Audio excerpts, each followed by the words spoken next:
दोस्तों आज हम बात कर रहे हैं अभिजीत मुहूर्त के बारे में। मतलब ये ऐसा मुहूर्त होता है जो प्रतिदिन आता है। आपको यदि कोई शुभ कार्य करना हो तो किसी से पूछने की जरूरत नहीं होती। ये अभिजीत मुहूर्त है, आप समझ सकते हैं 12:24 पहले आता है और 12:24 बाद तक रहता है। मतलब आप समझिए 11:30 से 12:30 तक आप इसे बोल सकते हैं। और इसके साथ ही ये प्रतिदिन आता है इसलिए स्पेशल हो जाता है। इसमें तिथि नक्षत्र कुछ स्पेशल देखने की जरूरत नहीं होती। यदि हम देखते हैं ना तो अलग से मुहूर्त निकालते हैं, चौघड़िया निकालते हैं और दिन रात का भी अलग अलग होता है जो कि तो ऐसा इसमें नहीं होता है। इसमें आपको कुछ शुभ मुहूर्त है या शुभ काम करना है वो आप कर सकते हैं। पैसे का लेन देन है वो आप कर सकते हैं। कोई संबंध के लिए आप जा रहे हैं तो वो भी आप जा सकते हैं। मतलब कोई भी मांगलिक कार्य इसमें कर सकते हैं। ये होता है अभिजीत मुहूर्त जो प्रतिदिन आता है।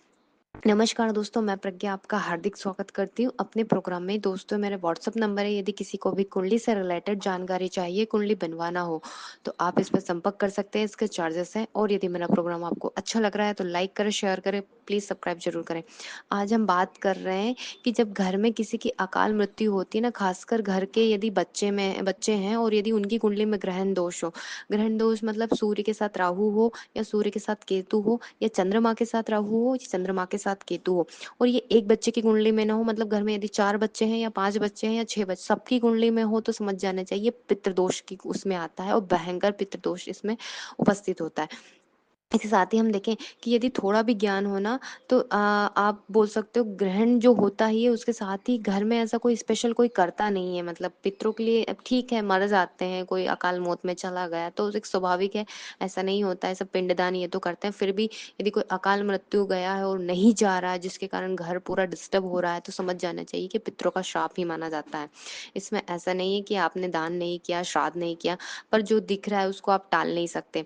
तो ये पितरों का कोप ही होता है। तो इसमें जब तक बोल सकते हैं तो आप यदि ऐसे में पितृदोष होता है तो क्या बाहर से भी यदि कोई अभिचार या तंत्र मंत्र करता है या घर के सदस्य की बुद्धि ऐसी हो जाती है वो आपस में ही कुछ ऐसा कर लेते हैं तो ये भी इसमें होता है। और इसके साथ ही हम देखें कि कभी कभी तो घर में ऐसा होता है कि सब लोग एक साथ बैठ ही नहीं पाते, सबके मन नहीं मिल पाते हैं। और कोई स्पेशल बीमारी जैसे चर्म रोग ही हो गए वो सबको हो जाता है तो ये देखने को आता है। इसके साथ ही जब भी ऐसी कंडीशन हो तो खासकर स्पेशल आपको भगवत गीता का पाठ जरूर इसमें करना चाहिए। और जब भी 16 श्राद्ध आए तो पिंडदान से लेकर आपसे जो बन पड़े, यदि आप घर के बेटे हैं, बड़े हैं या छोटे हैं, ये मायने नहीं रखता है। यदि घर में आपके पिताजी इन चीज़ों को अलाउड नहीं करते हैं तो आप ये चीज़ कर सकते हैं।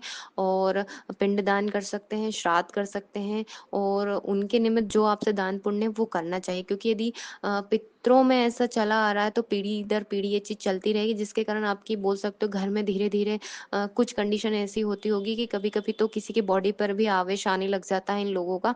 और यदि ऐसा नहीं हो रहा है, यदि घर में थोड़ा बहुत पूजा पाठ होता है तो फिर भी मेंटली सब डिस्टर्ब रहेंगे और हो सकता है कोई बच्चा ऐसा मेंटली प्योर डिस्टर्ब हो जाए जिसके कारण वो उसकी गति ही नहीं कर पाए, मतलब वो तरक्की ना कर पाए, वो एजुकेशन ना कर पाए, वो बहुत डिस्टर्ब रहे लाइफ में, उसको बोल सकते हो सक्सेस ना मिले। और हो सकता है कोई भी यदि आप काम करते हो तो घर पूरा बोल सकते हो बर्बादी की उसमें आता है। यदि कोई भी तरक्की नहीं करता है या बच्चा ग्रोथ नहीं करता है तो स्वाभाविक है सब वहां रुक ही जाते हैं। इसलिए यदि पितृ दोष है आपकी कुंडली में, सबसे पहले अपने पितरों को आप मनाइए। उनके निमित्त जितना हो सके करना ही चाहिए। वैसे तो प्रतिदिन ही उनके नाम से भी आप बोल सकते हो जल ये दे सकते हैं, तो थोड़ा सा इस चीज पे ध्यान दीजिए। धन्यवाद दोस्तों।